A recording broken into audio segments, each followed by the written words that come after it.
along in the lectionary, we have the passage today in Luke's Gospel of Jesus' call of Simon Peter.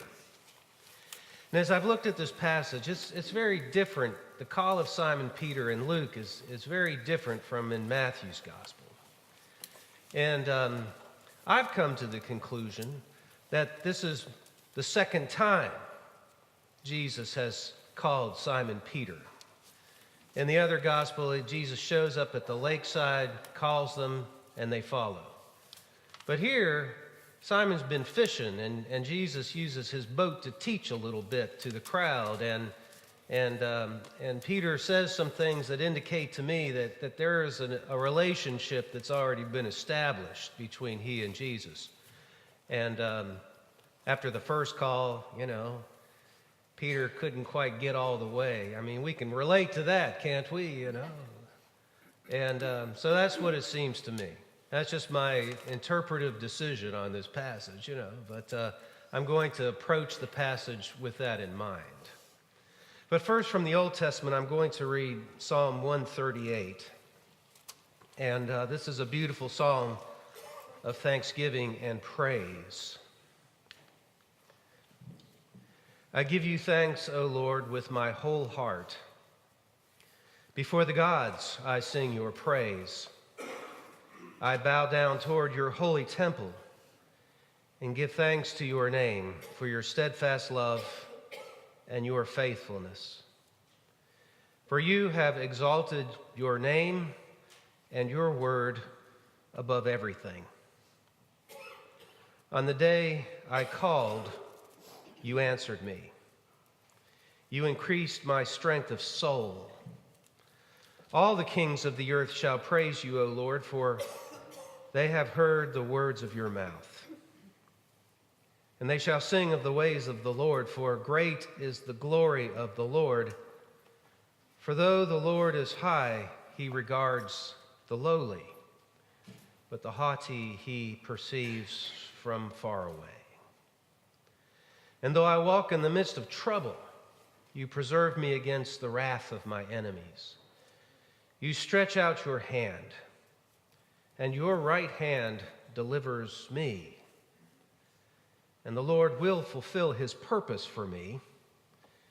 Your steadfast love, O Lord, endures forever. Do not forsake the work of your hands.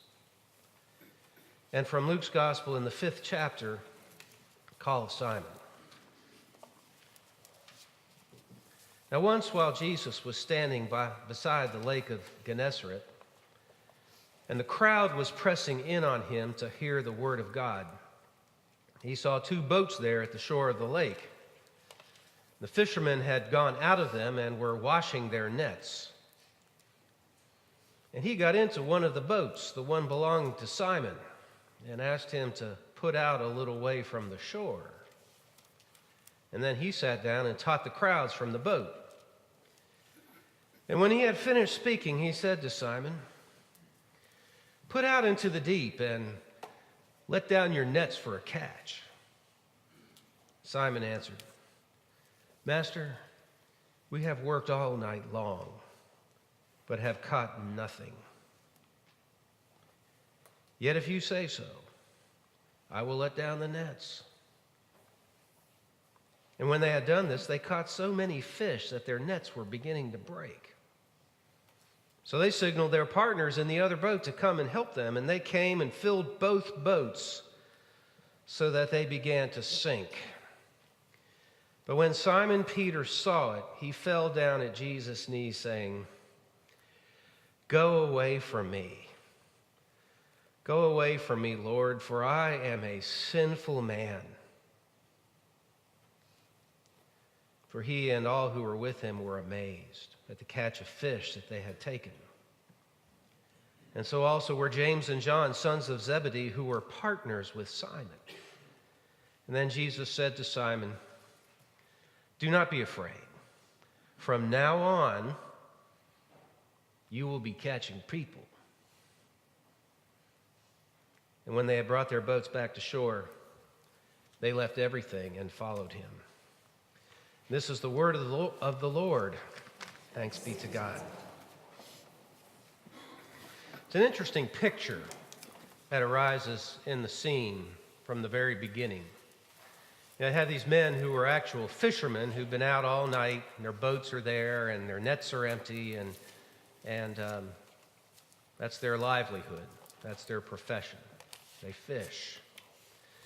And they're on the lake. The lake is where they gain their livelihood, seeking those elusive creatures called fish, and the occasional turtle, I suppose, comes in. And there's fishermen. That's their work. And here's Jesus in a boat. And he's on the water, and the crowd is on the shore, and it's kind of like Jesus is fishing in a way too.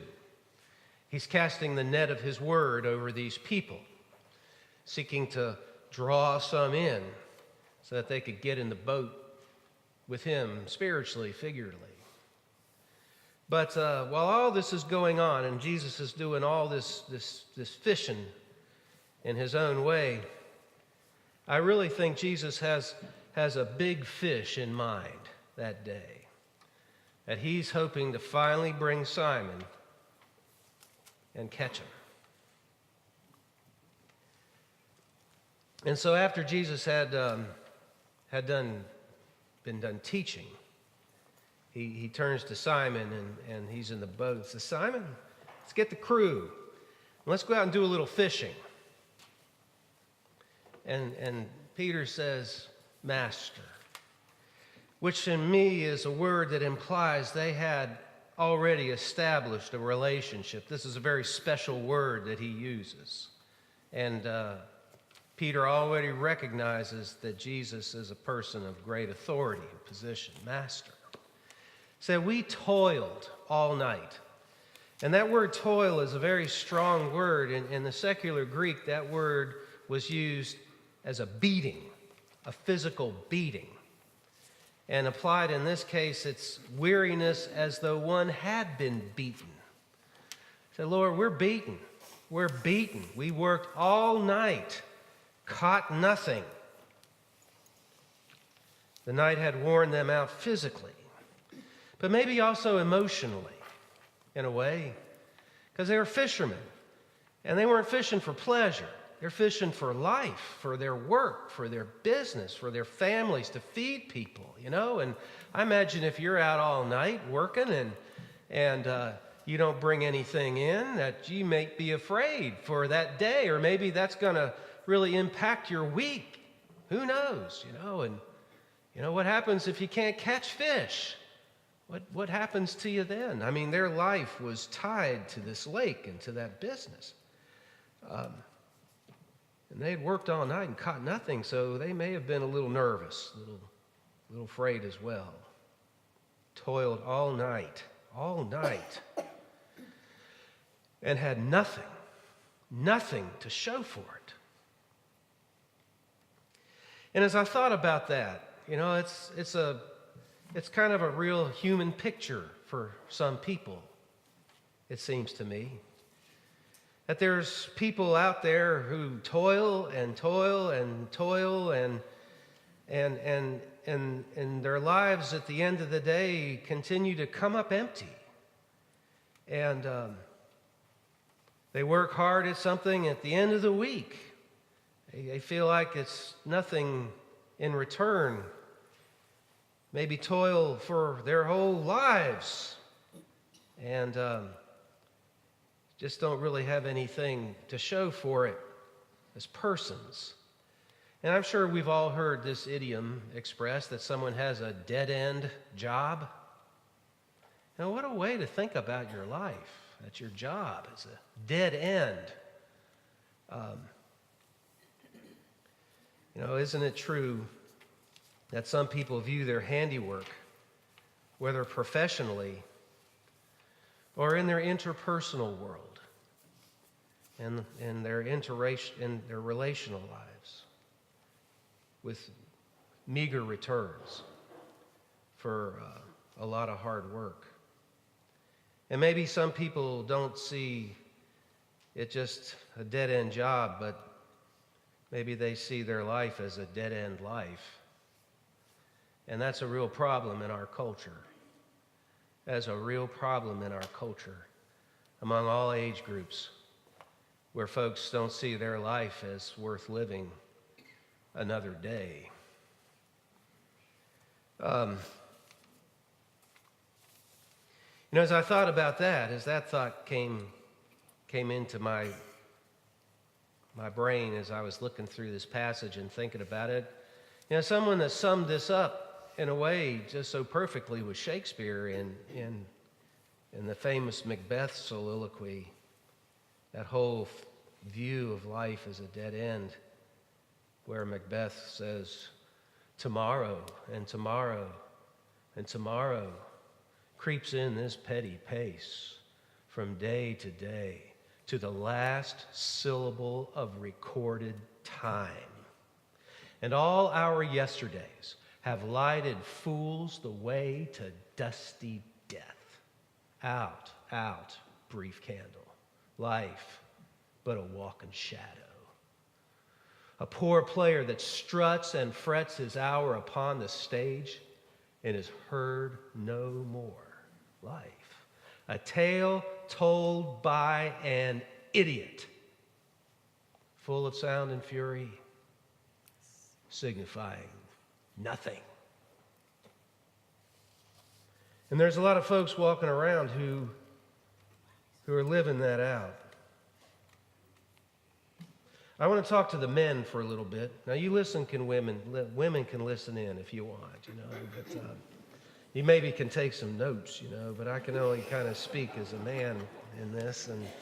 And first I want to say, for men, that it's important, we productive and produce and work and provide. I mean, that's a big part of who we are as men, and see ourselves, that we provide and work. And I'm not in any way minimizing that aspect of who we are.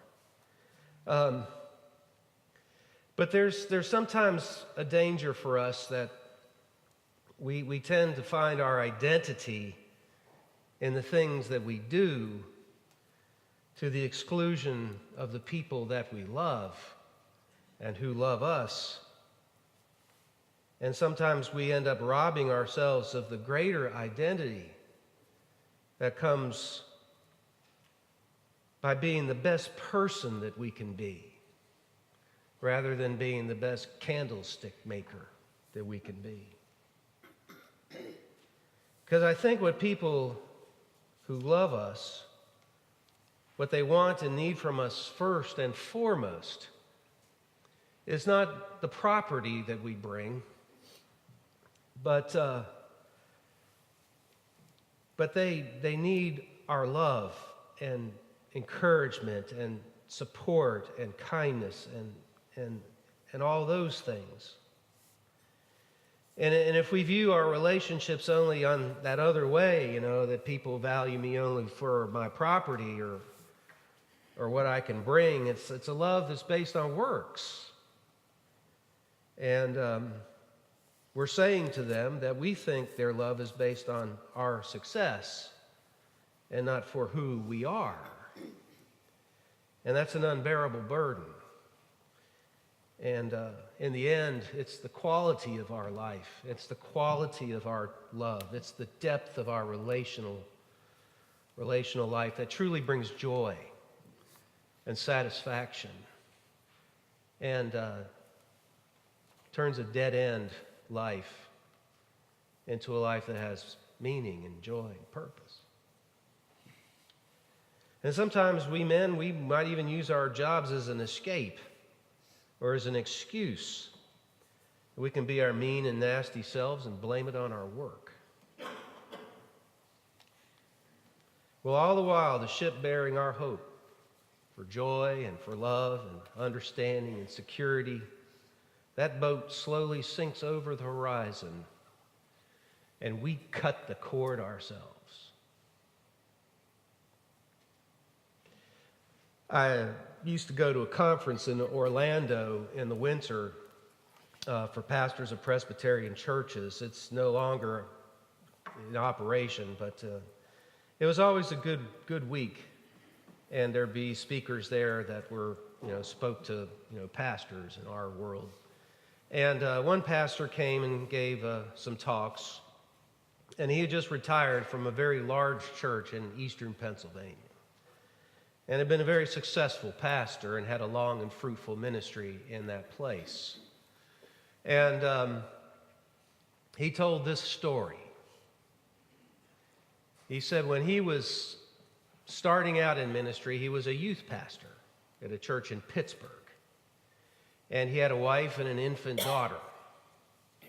And he started to put so much of his time and energy and motion and all of his life into this ministry and this job he had.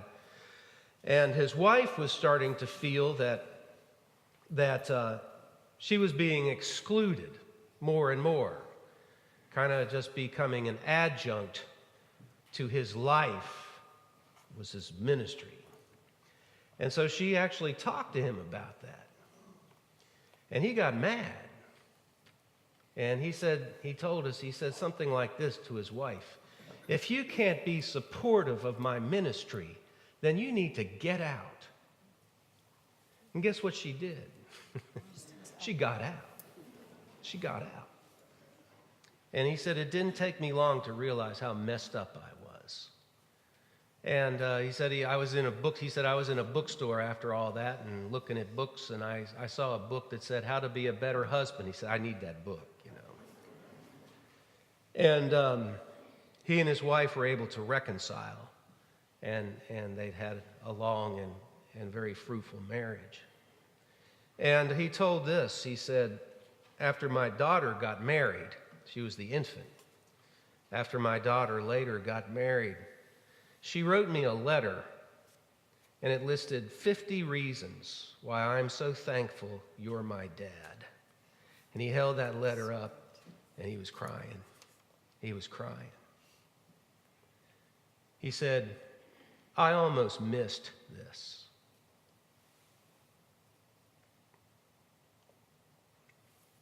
Was Peter such a man? I don't know. But that morning, he comes on the shore and he's beaten, he's bone weary, he's frustrated. And Jesus got in the boat with him. and he's teaching, and I'm sure Jesus hit all the wonderful points that he does when he taught, grace and forgiveness and love and joy and new life and life abundant and deliverance and all the beautiful things that Jesus is teaching. He's casting his nets. And I think Jesus is, in effect, trying to reel Peter in, And after he's done teaching, he turns to Peter and says, let's go out and go a little fishing. Let's get the crew. Let's go out in a boat and do some fishing. And, Master, toiled all night. And then Peter said the most dangerous thing that you can ever say to Jesus. The most risky thing anybody can say to Jesus is, okay, at your word, I'll do it. And I just see Jesus laughing a little bit, thinking, oh, you don't know what's about to happen to you. This is going to be fun, A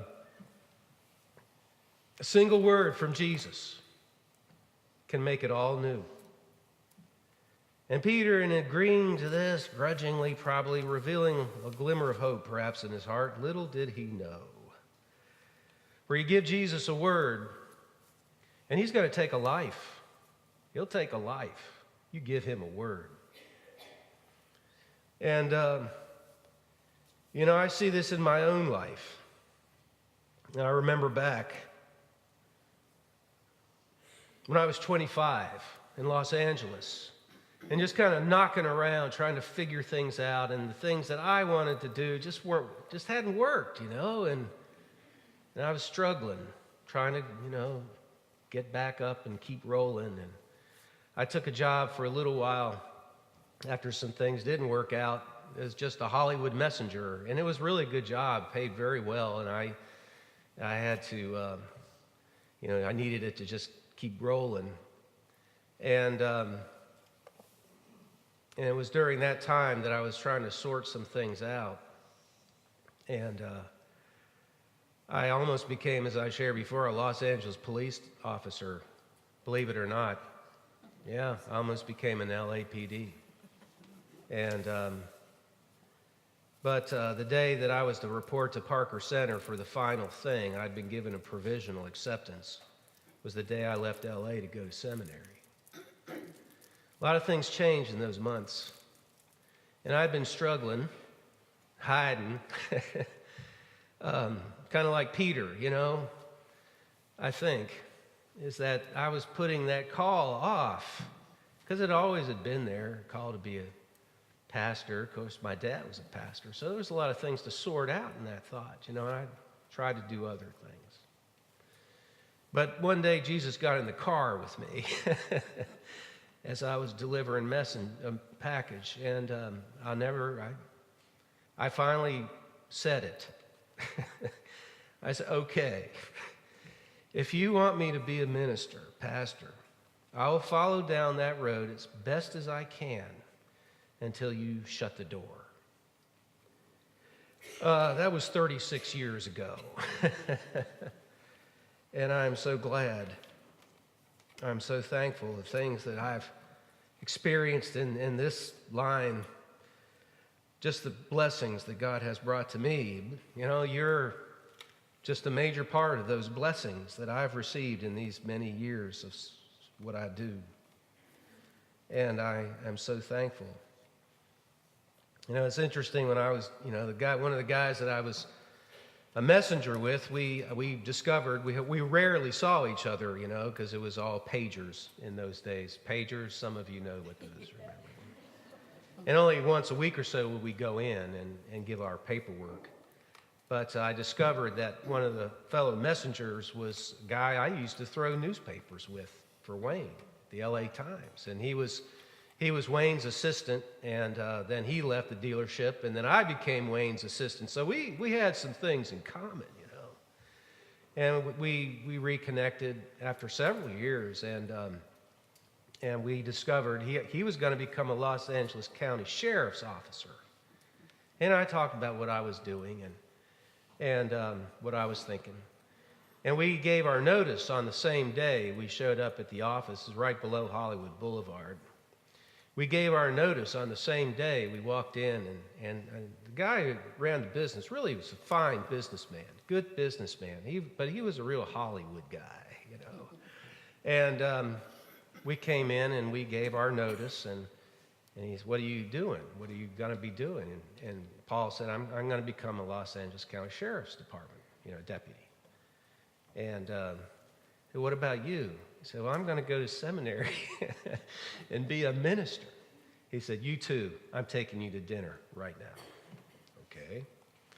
And he sat us down, and he said this to us. He said, "You two are wasting your lives. Wasting your lives. Sheriff's deputy? What's wrong with you? You don't want to be a sheriff's deputy. Pastor? What a joke." And he seriously tried to talk us out of it, and he wanted me to stay in the dead end. I don't know what would have become of me. I don't know what would have become of me. But I am so thankful that Jesus got in the car that day. I said, okay. And so Simon Peter saw the fish, and he realized, he fell on his knees before Jesus, and now you see what held him back. You really kind of see what it was that kept him from throwing it in. "Depart from me, O Lord, for I am a sinful man." You can't use somebody like me. You don't want any part of me. I'm not worthy. Just go. Leave me alone. I can't do it. I'm a sinner. And Jesus says a beautiful thing, He says, "Don't be afraid. Don't be afraid, son. Let that go." Because you see, Jesus, he can't use people who think they're perfect, It's people that have a sense of their need for God and their personal need in their own life. And that sense of humility that we see here in Peter and develops as he goes on in his ministry. He has trouble with his ego. We see it. He just has trouble with it. until that final scene, which is in some way poetically similar to this in John's gospel, where another miraculous catch of fish. And you see Peter's response in that scene is after the resurrection. He jumps out of the boat and gets in the water and swims to where Jesus was. He knows that's where I need to be. And even so, in his response to Jesus, he's humble. And when you have that sense, that's when Jesus really can use you. And he tells Peter, he said, feed my lambs. Because if you think you're great and you think you don't have problems, you think you're perfect, you're going to lord it over other people. And you're going to hurt people. And it's going to be about you. But when you have that sense of need and brokenness, that's when you are entrusted with Jesus' most precious cargo. Feed my lambs. Take care of my lambs. And he said, from this time forward, from henceforth, Peter, you will be catching people. And it's different from the other one. He said there in Matthew, you will become fishers of men. But this time he changes it. From this time, you will be catching people. And the word catch there means to catch alive. Catch alive. You'll be catching men and women alive. It's so beautiful. Jesus shaped his call to these men in an idiom that they could understand. His call to them suited who they were already. And his action in their lives just enlarged the sphere of their life and transformed the categories in which they already lived. In a sense, he shows them a different kind of lake. And maybe in the human scene, what is needed to turn the fruitless toil into rewarding work is not a change in the scene, but a transformation within us. When Jesus gives us a new call within the old world, our lakefront is transformed into the arena where we can be about the work of catching dead men and dead women and watching them come alive in the grace of Jesus Christ. And how do we catch someone for Christ? Perhaps in some way just by exercising the fruit of the Spirit: love, joy, peace, patience, kindness, goodness, gentleness, faith, self-control. That when we live these qualities of Christ, that's kind of like the bait that lures people in, because it presents pictures and glimpses to others of the reality of Jesus' world.